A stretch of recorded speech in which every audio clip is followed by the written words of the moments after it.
بسم اللہ الرحمن الرحیم۔ حضرات محترم، میرے بھائی بہنوں اور بیٹیوں، آج میں آپ کے سامنے اخلاص کی اہمیت بیان کرنے لگا ہوں۔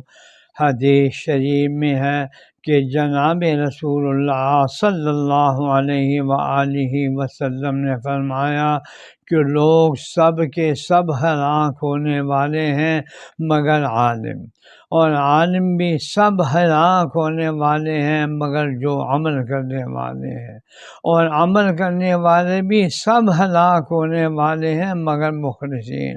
اور فرمایا کہ مخلصین بھی خطرے پر رہتے ہیں۔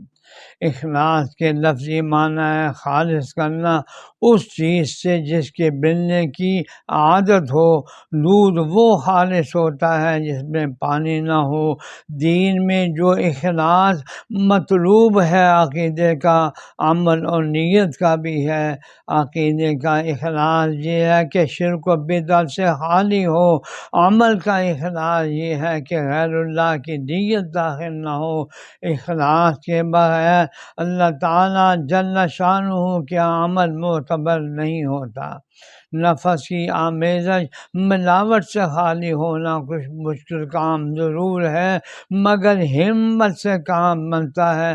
مسجد میں نماز پڑھتا ہے کہ فلاں سے بھی مل لیں گے، کچھ آمیزش ہو گئی۔ اللہ کے لیے روزہ رکھا، ساتھ یہ خیال کیا کہ معدے کی اصلاح بھی ہو جائے گی۔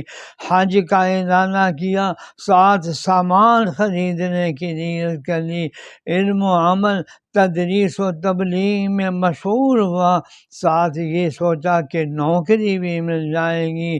واعظ کہنے بیٹھا، ساتھ یہ خیال کر لیا کہ تعارف بھی ہو جائے گا۔ یہ سب صورتیں ملاوٹ کی ہے۔ ہمت کر کے تازہ اخلاص کی نیت کرنی چاہیے۔ اخلاص صاف ستھرے شیشے کی طرح ہے کہ اس میں کچھ نہ کچھ گرد آ ہی جاتی ہے۔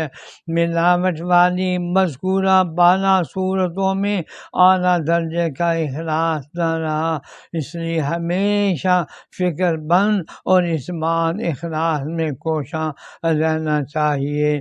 اللہ جل شانہ ہم سبوں کو اخلاص کے ساتھ عمل کرنے کی توفیق عطا فرمائے، آمین یا رب۔